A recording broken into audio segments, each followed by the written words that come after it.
Good morning, student.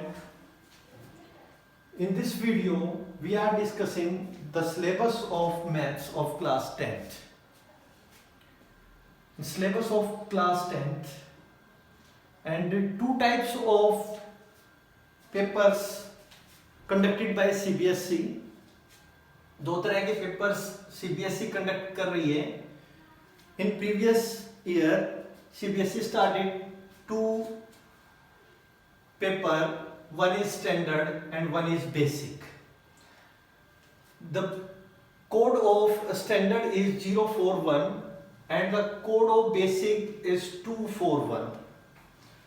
अब इनको choose करने के लिए हमें पिछली बार भी कुछ स्टूडेंट्स की प्रॉब्लम आई और दिस ईयर भी प्रॉब्लम आ सकती है, तो उसके लिए मैं स्टूडेंट्स के लिए डिस्कस करूंगा कि आप करना क्या चाहते हैं. पहले तो ये सोचें कि उनका मैथ कैसा है, उन्होंने फर्दर अपने आगे लाइफ में मैथ्स को ही अपना मेन सब्जेक्ट बनाना है या सिर्फ मैथ्स को हम सिर्फ एक 10th क्लास तक पढ़ना चाहते हैं, आगे हमें उसको अपने पास रखना है नहीं रखना है, कंटिन्यू करना है नहीं करना है.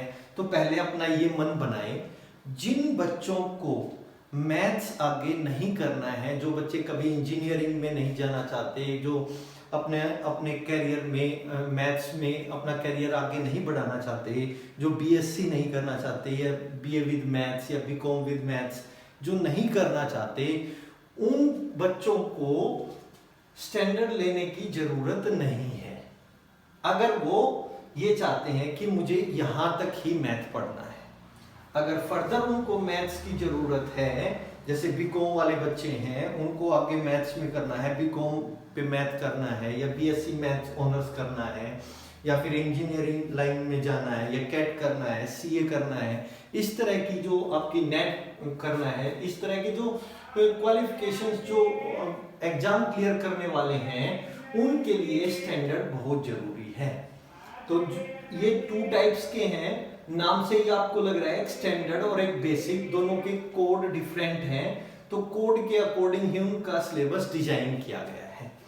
तो सबसे पहले हम स्टैंडर्ड की बात करते हैं कि जो अब तक हमारा कंटिन्यूटी में मैथ्स चल रहा था वही हमारा स्टैंडर्ड था. लास्ट ईयर से सीबीएसई ने इसको टू डिफरेंट पार्ट्स में डिवाइड किया है, तो हमारा सिलेबस तो सेम ही है टोटली. तो हम उसके लिए एक बार बात करेंगे कि जो स्टैंडर्ड है, तो स्टैंडर्ड में वो जो कोड 041 है उसमें क्या क्या चीजें हैं. Course structure class 10th maths के लिए जो हमारे पास स्ट्रक्चर है वो ये है कि हमारे पास 7 यूनिट है. पूरे के पूरे जो हमारे चैप्टर हैं, 15 चैप्टर्स हैं हमारी मैथ्स की बुक में, तो उनको हमने 7 यूनिट में डिवाइड किया है. 7 यूनिट में डिवाइड करके उन 7 यूनिट को ही मार्क्स में डिवाइड किया है. मैं वन बाय वन उसको डिस्कस करूंगा आपके सामने. दिस यूनिट 1 है जो हमारा नंबर सिस्टम है. नंबर सिस्टम में हमारा फर्स्ट चैप्टर आता है. जो फर्स्ट चैप्टर है उस फर्स्ट चैप्टर में जो रियल नंबर्स वगैरह हम पढ़ते हैं वो 6 मार्क्स का अकेला चैप्टर है. तो 6 मार्क्स का अकेला चैप्टर है, तो इस चैप्टर पे हमें बहुत ज्यादा ध्यान देना चाहिए क्योंकि ये अकेला ही चैप्टर हमारा 6 मार्क्स का है. उसके बाद सेकंड यूनिट है हमारी अलजेब्रा की. अलजेब्रा में हमारे पास 4 चैप्टर्स आते हैं. Second chapter polynomials, third chapter linear equation in 2 variable, pair of linear equation in 2 variable, fourth quadratic equation and fifth AP. ये जो हमारे 4 चैप्टर हैं, ये चारों चैप्टर हमारे अलजेब्रा में आते हैं. ये पूरी की पूरी 4 जो चैप्टर्स हैं ये 20 मार्क्स में आते हैं हमारी. तो इनकी वेटेज होगी, इन 4 चैप्टर्स की वेटेज होगी 20 मार्क्स की. उसके बाद थर्ड यूनिट है. Third unit coordinate geometry. यहाँ कोऑर्डिनेट ज्योमेट्री जो हमारे पास है वो 2D में है. तो 2D जो है, 2D का मतलब है 2 dimensional geometry. Then coordinate geometry हमारे पास चैप्टर 7 है और चैप्टर 7 अकेला ही 6 मार्क्स का है, तो हमें इसके ऊपर ध्यान देना है बहुत ज्यादा. तो कोऑर्डिनेट ज्योमेट्री चैप्टर 7 जो हमारी यूनिट 3rd है वो भी 6 मार्क्स की है. उसके बाद यूनिट 4 में हमारे पास आती है ज्योमेट्री। अब ज्योमेट्री के कौन कौन से चैप्टर्स इंक्लूड किए गए हैं ज्योमेट्री में, कि ज्योमेट्री में चैप्टर 6 है जिसमें हमारे पास थ्योरम्स आती हैं, चैप्टर और उसमें similar triangles, congruent triangles prove करनी और any other things are there, Pythagoras theorem, converse of Pythagoras theorem, basic proportionality theorem, ratio theorem.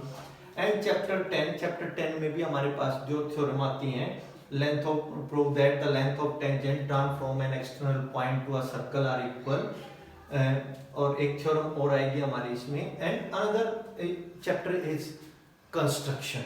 तो कंस्ट्रक्शन का जो हमारे पास चैप्टर है वो चैप्टर 11 है। तो ये तीनों चैप्टर्स हमारे मिलके 15 मार्क्स के आते हैं, जिस यूनिट का नाम हमने दिया है ज्योमेट्री।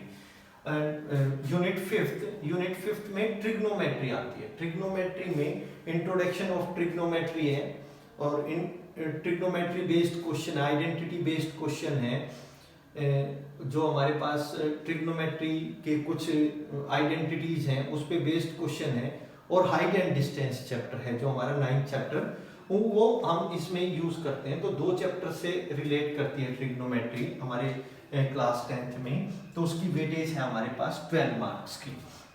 उसके बाद आता है हमारे पास यूनिट 6 यूनिट में मेंसुरेशन आता है। मेंसुरेशन जो हमारे पास है वो 2 चैप्टर्स में है, चैप्टर 12 एंड चैप्टर 13। चैप्टर 12 है हमारे पास जो शेप्स का है, और वो हमारे पास surface area and volume chapter 3 है हमारे पास, और चैप्टर 12 भी इसी पे बेस्ड है, जिसमें हमारे पास है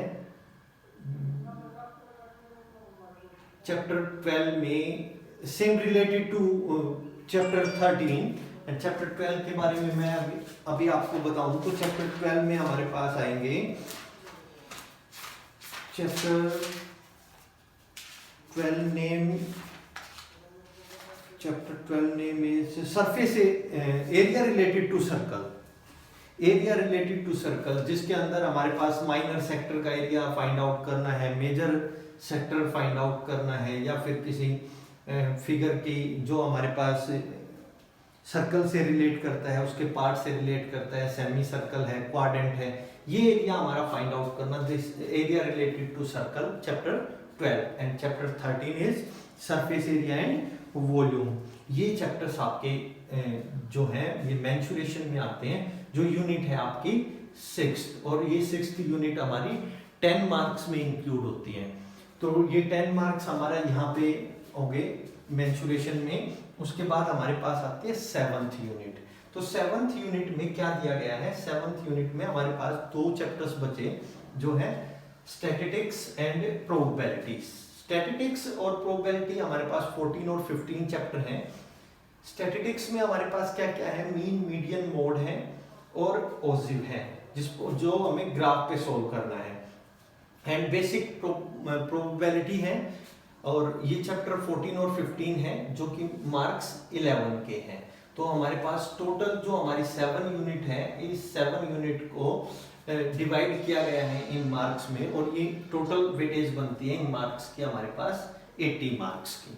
उसके बाद हमारे पास जो अब हमारा एग्जाम तो है 100 मार्क्स का, बट 80 मार्क्स का ये हमारे पास रिटन एग्जाम है, जो बोर्ड से हमारे पास आएगा। बोर्ड एग्जाम में जो हमारे पास सीबीएसई कंडक्ट करेगी, तो वो 80 मार्क्स का एग्जाम हमारे पास आने वाला है। अब नेक्स्ट है कि 20 मार्क्स का क्या है। 20 मार्क्स में हमारे पास इंटरनल असेसमेंट है, जो स्कूल में आपके जो टीचर्स द्वारा की जाएगी। उसमें इंटरनल असेसमेंट में 20 मार्क्स आएंगे आपके। उसमें क्या क्या इंक्लूड होगा वो आप देख लें, कि pen paper test and multiple assessment, ये आपके 10 मार्क्स के हैं। अब पेन पेपर टेस्ट क्या है, जैसे आपके लिए पीरियोडिक 1 टेस्ट हुआ, पीरियोडिक 2 टेस्ट हुआ, पीरियोडिक जो आपकी टर्म 1 का एग्जाम हुआ, और आपका प्री बोर्ड एग्जाम हुआ, उन सब में से जो आपकी वेटेज बनेगी वो पेपर में वो आपके टीचर देंगे, जिसमें आपकी ये सारी असेसमेंट जो पेन पेपर टेस्ट की असेसमेंट है ये आएंगी। और मल्टीपल असेसमेंट में आपकी और बहुत सारी चीजें आ सकती हैं, आपकी सब्जेक्ट से रिलेटेड चीजें, कि आपने क्या क्या किया, वो सारी आ सकती हैं। पोर्टफोलियो में आपके पास क्या आएगा, पोर्टफोलियो में आपकी क्विज आ सकती है, आपने क्लास में जो एक्टिविटी की वो आ सकती हैं, जो जो आपने उसके लिए चार्ट बना के दिखाए वो आ सकते हैं, और अनदर थिंग्स जो भी आपने अपने सब्जेक्ट से रिलेटेड की वो 5 मार्क्स की आपकी पोर्टफोलियो में आती है। इसमें आपके पास नोटबुक असेसमेंट भी आ सकती है, और आपकी सब्जेक्ट इनरिचमेंट आपकी लैब प्रैक्टिकल में आएगी। लैब प्रैक्टिकल में क्या है कि लैब एक्टिविटी जो आपकी हुई है उनमें से आपके टीचर जो प्रेस्क्राइब है आपकी एनसीईआरटी से, वो बुक आपने लेनी है और उसमें लैब एक्टिविटी करनी है जो आपके टीचर कराएंगे, जो एक्टिविटी सीबीएसई के द्वारा दी गई है। ये आपके पास 5 मार्क्स की आएंगी। तो टोटल मिला के हमारे पास पेन पेपर टेस्ट हुआ, आपके पास सब्जेक्ट इनरिचमेंट हुआ, और नोटबुक असेसमेंट हुई, पोर्टफोलियो हुआ, लैब एक्टिविटी हुई, लैब प्रैक्टिकल हुई, और आपके पास जो क्लास में क्विज होती है वो हुई, और जो आपके टेस्ट होते हैं वो हुए। तो सारा कुल मिला के वो आपका सारा का सारा 20 मार्क्स में आएगा। तो ये 20 मार्क्स एंड ये 80 मार्क्स कुल मिला के आपके 100 मार्क्स के बन जाएंगे, जो पेपर आपका 100 मार्क्स का होगा। अब ये 100 मार्क्स का जो पेपर होगा, इस 100 मार्क्स में क्या क्या इंक्लूड किया गया है वो आप देख लें कि इस 100 में मैंने आपको सारा स्ट्रक्चर बता दिया है जो आपके रिलेट करते हैं यूनिट से। इसमें यूनिट भी मैंने आपको बता दी है, यूनिट बताने के बाद उनके मार्क्स भी बता दिए हैं।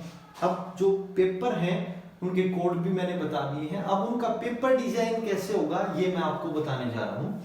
अब पेपर डिजाइन में क्वेश्चन पेपर डिजाइन आप यहाँ पे देखें कि जो मैंने 2 चीजें बनाई हैं। एक पेपर क्वेश्चन पेपर डिजाइन है मैथ्स स्टैंडर्ड के लिए, जिसका कोड है हमारे पास 041,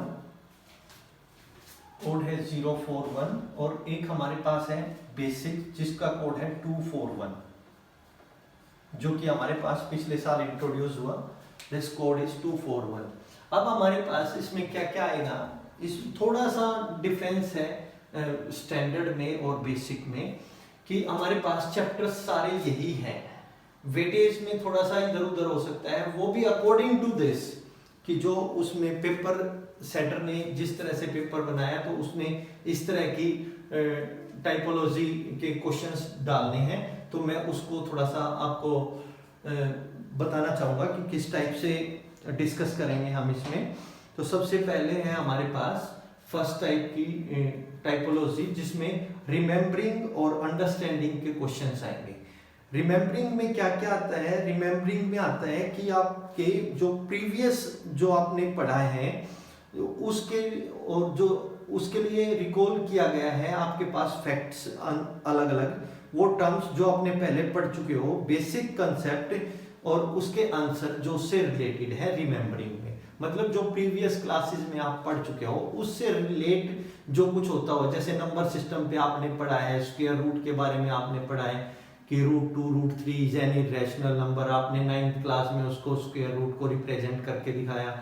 यहाँ प्रूव करेंगे कि वो स्क्वायर रूट है, यानी रिमेम्बरिंग क्वेश्चंस दैट मींस।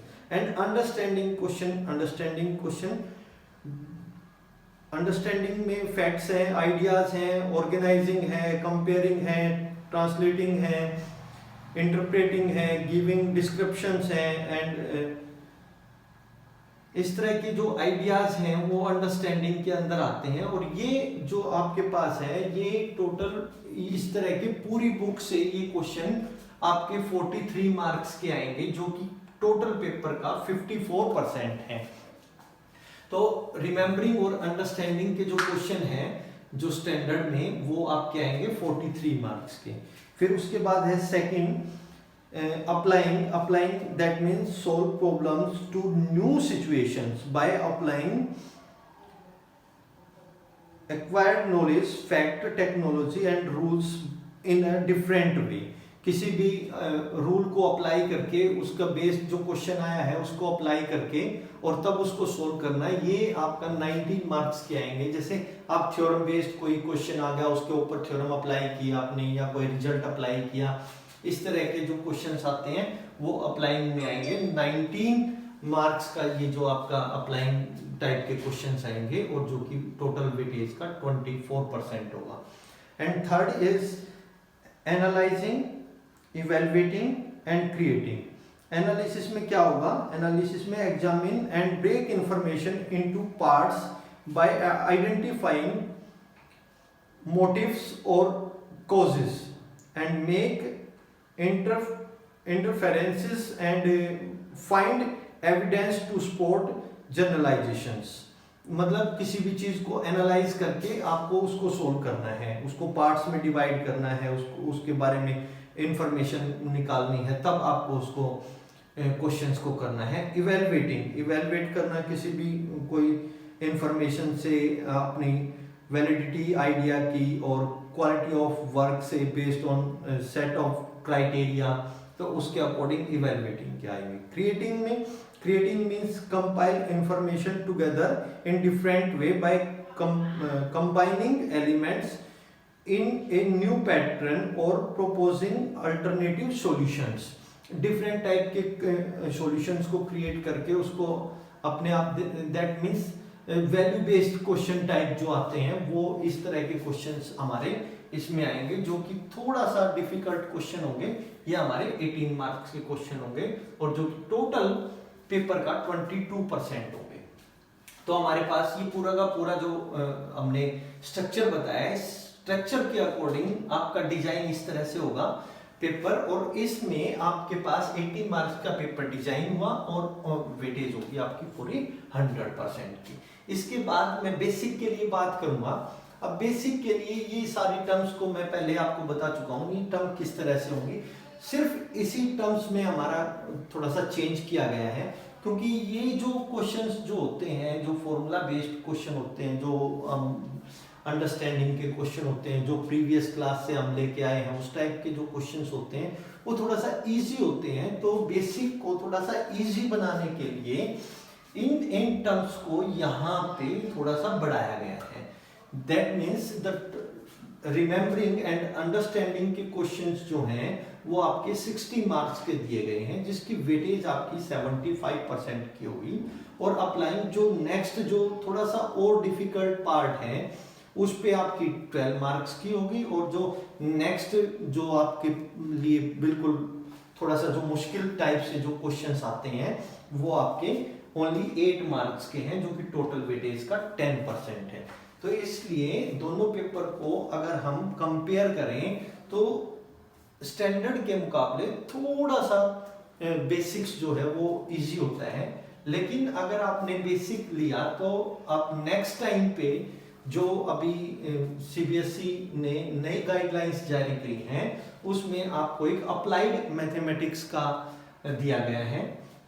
तो अप्लाइड मैथमेटिक्स कौन यूज कर सकता है? अप्लाइड मैथमेटिक्स हर एक बच्चा ले सकता है, चाहे वो उसने स्टैंडर्ड लिया हो या फिर उसने बेसिक लिया हो। लेकिन स्टैंडर्ड जो 041 कोड है मैथ्स को सिर्फ वही बच्चे ले सकते हैं जिन बच्चों ने 10th क्लास में 041 कोड स्टैंडर्ड लिया है, वही ऑप्ट कर सकते हैं 041 कोड स्टैंडर्ड को। अकॉर्डिंग टू दिस, जब जिसको भी मैथ्स में अपनी लाइफ आगे बढ़ानी है, मैथ्स का टीचर बनना है या फिर मैथ्स के लिए बीएससी ऑनर्स वगैरह करना है या बीकॉम में आपको यूज करना है या फिर फर्दर आपको एमएससी लेवल तक इसमें जाना है या कोई आपको टेस्ट इंजीनियरिंग वगैरह में कोई टेस्ट करना है या फिर सीए वगैरह करना है, इस तरह के उसके लिए आपको 041 कोड की जरूरत पड़ेगी। तो आप पहले यही लें। जिन बच्चों से बिल्कुल भी मैथ नहीं होता या जिनको अपने आगे मैथ को छोड़ना है, वो बच्चे बेसिक ऑप्ट करें, ताकि आपको नेक्स्ट टाइम पे प्रॉब्लम ना हो कि हमें अप्लाइड मैथमेटिक्स लेना है या हमने स्टैंडर्ड लेना है। तो जो बच्चे स्टैंडर्ड लेंगे वो स्टैंडर्ड के लिए भी अप्लाई कर सकते हैं 11th क्लास में, और अप्लाइड मैथमेटिक्स के लिए भी अप्लाई कर सकते हैं। बट जो बच्चे बेसिक लेंगे वो सिर्फ अप्लाइड मैथमेटिक्स के लिए अप्लाई कर सकते हैं। और अप्लाइड मैथमेटिक्स करने के बाद आप फर्दर अपनी जो आपने मेन कोर्स जो हमारा मैथ का है उसमें आप एंट्री नहीं कर सकते। उसके लिए 10th पास आउट करने के बाद फिर आपको ये पेपर क्लियर करना पड़ेगा, उसके बाद फिर आप ले सकते हैं। तो जिन बच्चों को आगे मैथ लेना है तो मैं सजेस्ट करूंगा कि वो स्टैंडर्ड लें, 041 कोड लें, बेसिक ना लें। और जिनसे बिल्कुल भी मैथ नहीं होता, जो जिनको थोड़ा सा मुश्किल लगता है, जो अपना काम नहीं कर पा रहे मैथ्स में, वो अपना मन बना लें कि उनको 241 कोड लेना है। इस वीडियो के अकॉर्डिंग मैं सिर्फ आपको यही समझाना चाह रहा हूँ कि जिन बच्चों को मैथ्स में इंटरेस्ट नहीं है, आगे अपना मैथ नहीं करना चाहते, वो अपना ये सब्जेक्ट, ये बेसिक वाला ही यूज करें ताकि वो इजीली पास हो जाएं और मार्क्स अच्छे ले लें। और जो बच्चे स्टैंडर्ड लेंगे उनके लिए थोड़ा सा मुश्किल भी होगा और पेपर का स्टैंडर्ड भी अच्छा होगा। Thank you so much.